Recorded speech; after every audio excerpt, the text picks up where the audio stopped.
Yo, you're watching Screaming Fish here, people. Once again, I am here with yet another video for you guys, and this time we are going to look at the film Passengers, which is directed by Martin Tilden and stars Chris Pratt and Jennifer Lawrence with a script from Jon Spaihts. I hope I pronounced that correctly. I probably didn't, like I usually do.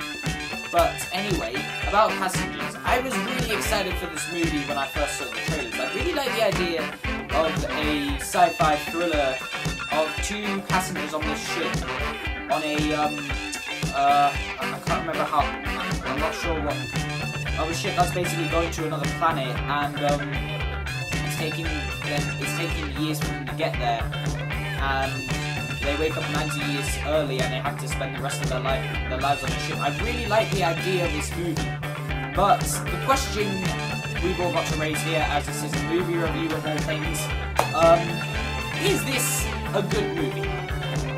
Let's find out. So without further ado, let's get into my review of Passengers.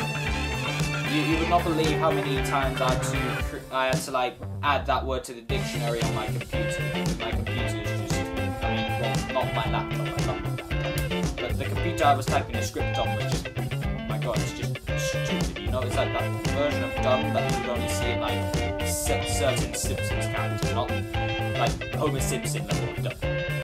So, as per usual, we'll start with the pros, as these movie reviews usually go. Chris Pratt gives a great performance in this movie. I like the way his character was developed through the first 30 to 40 minutes of this movie.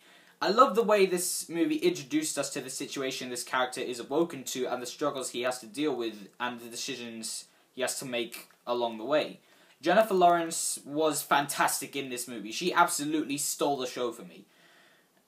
Performance-wise anyway. I would argue that this is one of her best performances of all time. I really liked her character in this movie. I thought she had an interesting backstory and motivations, and I really liked seeing her and Pratt's character discover what kind of situation they were in. I absolutely loved Michael Sheen in this movie. He was absolutely great in pretty much every scene he was in, and despite having a pretty simple character arc, he made for such a fascinating character and quite a charming one at that. Another thing that absolutely deserves praise here are the visual effects. This movie is beautiful to look at. I've really only seen this movie once, but to me, the special effects in this movie, save for a couple of scenes, were virtually flawless. The opening of this movie alone is one of the most visually compelling set pieces I've ever seen in a movie. The first 40 minutes of this movie are very thrilling at times. Watching the characters discover the situation they were in is actually pretty haunting. You really do feel sympathy for these characters because there is almost no way out of the situation they've been thrust into. And yes, this film is very thrilling and suspenseful at times. And during those moments, my heart was racing, and I was holding on to the seat of my I can't speak, the arm of my chair very firmly, like really firmly, like just very firmly. It was that thrilling. This, unfortunately, leads me to my problems with this movie. If you were listening carefully, you'll notice that I use the term moments in my description of how thrilling this movie is. Outside of a few moments in this movie, there wasn't really anything else that thrilled me about this film, even when it was absolutely trying.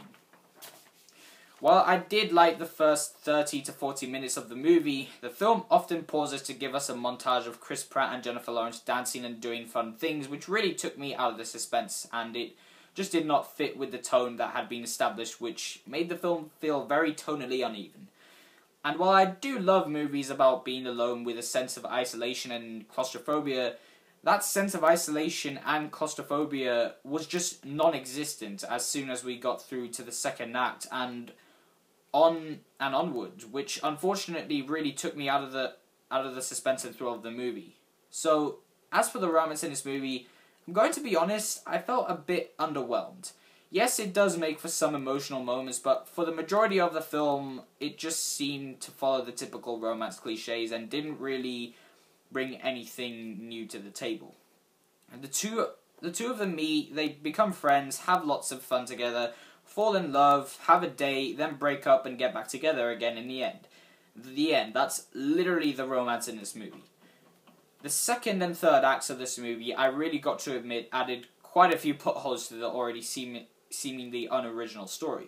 For starters, it's never properly explained why Chris Pratt's character ends up waking up early. There's also a twist near the end of this movie that I really didn't make any sense and pretty much betrayed the opening of this movie.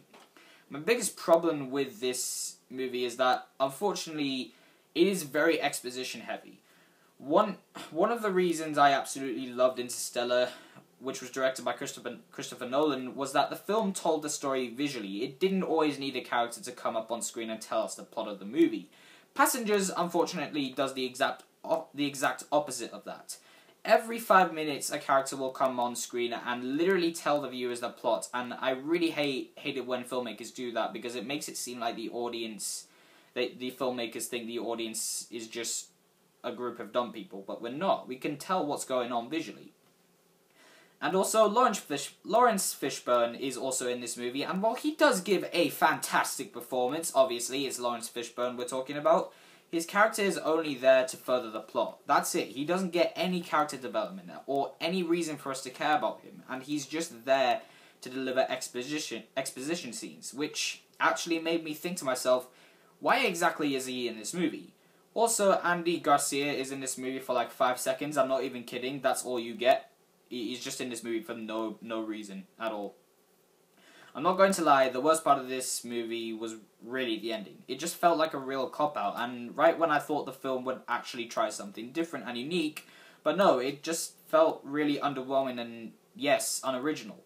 Passengers may have great performances and amazing visuals and some thrilling moments, particularly in the first 30 to 40 minutes, but all that is not enough to really overlook the unoriginal and exposition-heavy plot and cliched romance.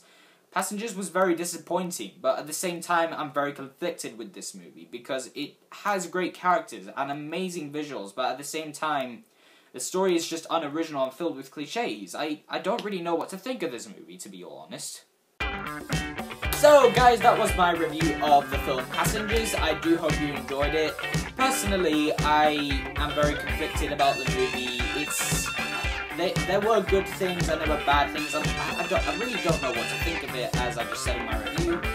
But I have a feeling that if I watch it again, I might have a better time with it. But I have a feeling I'm probably going to like it even less, because, well, one, I've just discussed it with you guys, and two, the more I think about it, the more the problems start to arise. And yeah, it's a film with a lot of problems.